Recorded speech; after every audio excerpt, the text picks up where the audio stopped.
بسم اللہ الرحمن الرحیم۔ خاموشی اللہ کی زبان ہے اور اس کے علاوہ سب کچھ ایک کمزور ترجمے کی حیثیت رکھتا ہے۔ تقدیر کے لکھے سے چھٹکارا حاصل کرنے کا راستہ فقط عاجزی اور انکساری ہے۔ پیچھے مڑ کے مت دیکھو، کوئی نہیں جانتا کہ دنیا کیسے شروع ہوئی۔ مستقبل کے بارے میں نہ ڈرو، کچھ بھی باقی رہنے والا نہیں ہے۔ اگر تم ماضی اور مستقبل میں پھنسے رہو گے تو حال گزر جائے گا۔ یہ جان لو کہ ڈر ہوتا ہی نہیں، یہ تو بس تمہاری سوچ میں کہیں ہوتا ہے۔ خطرہ ایک حقیقت ہے لیکن ڈر ایک خیال ہے۔ کسی بھی چیز سے پریشان ہونے کی ضرورت نہیں ہے اے میرے دل، نہ تو یہ درد ہمیشہ رہنے والا ہے اور نہ ہی یہ زندگی۔ فضیلتیں اللہ کی طرف سے ملتی ہیں، پھر اس کی جانب سے تبدیلیاں ہو جاتی ہیں، اس لیے اس کے فضل پر جان اور دل سے سجدہ بجا لاؤ۔ مولانا رومی۔ اللہ تعالیٰ جب کسی بندے سے ناراض ہوتا ہے تو اسے پاکیزہ لوگوں کی عیب جوئی میں مشغول کر دیتا ہے۔ ہم سمجھتے ہیں کہ خدا ہمیں اوپر سے دیکھتا ہے، در حقیقت وہ ہمیں اندر سے دیکھتا ہے۔ شمس تبریز۔ قید میں کیوں رہتے ہو جب دروازہ مکمل کھلا ہوا ہے؟ خوف کی سوچ کی الجھن سے باہر نکلو، حرم میں داخل ہونے کا دروازہ تمہارے اندر ہے۔ نہر کے کنارے پر سویا ہوا شخص پیاس محسوس کرتا ہے جبکہ پانی بالکل اس کے قریب ہوتا ہے۔ اس کی بدبختی یہ ہے کہ وہ اٹھتا ہی نہیں ہے تو اسے پانی کیسے نظر آئے؟ یہی ہمارے حال ہیں۔ خدا کی ذات ہمارے بہت قریب ہے لیکن ہم اس کے طرف قدم ہی نہیں بڑھاتے۔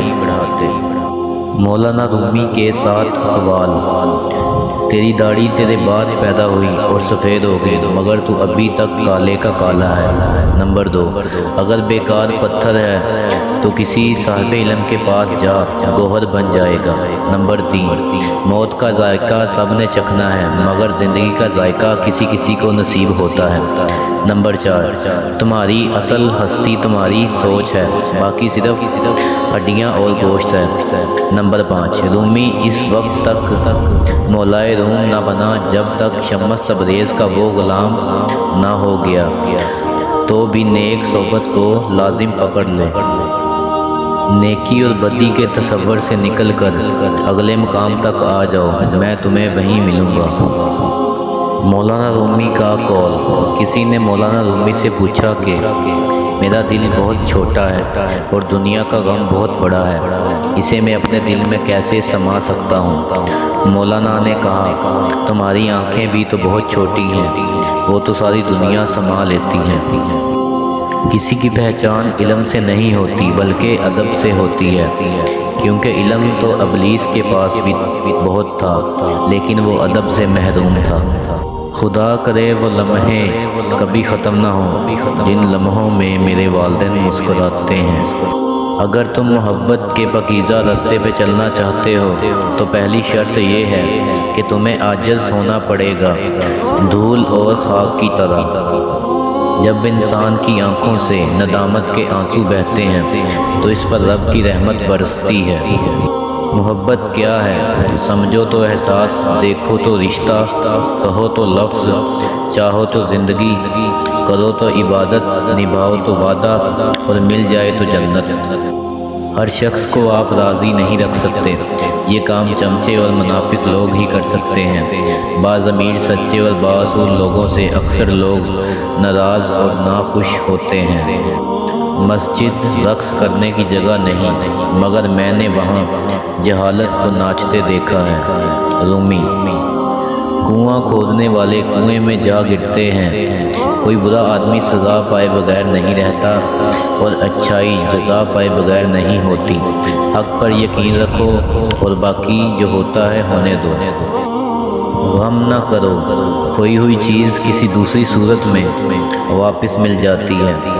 مولانا رومی۔ وہ جگہ چھوڑ دو جہاں تمہارے احساس تمہارے الفاظ کی قدر نہ ہو، چاہے وہ کسی کا گھر ہو یا کسی کا دل۔ اپنے حصے کا کام کیے بغیر دعا پر بھروسہ کرنا حماقت ہے۔ اور اپنی محبت پر بھروسہ کر کے دعا سے گریز کرنا تکبر ہے۔ لوہا نرم ہو کر اوزار بنتا ہے، سونا نرم ہو کر زیور بنتا ہے، مٹی نرم ہو کر کھیت بنتی ہے، آٹا نرم ہو کر روٹی بنتا ہے، اور آدمی کا دل نرم ہو کر انسان بنتا ہے۔ جس شخص نے اپنے راز کو اپنے تک محدود رکھا وہ جلد کامیابی کی منزل تک پہنچ جائے گا۔ دنیا میں کھو کر تم نے اسے اپنے لیے بوجھ بنا لیا ہے، اس دنیا سے اوپر اٹھو، ایک نئی سوچ تمہاری منتظر ہے۔ مولانا رومی۔ برداشت کے کانوں سے سنو، رحم کی آنکھوں سے دیکھو، اور محبت کی زبان سے بات کرو۔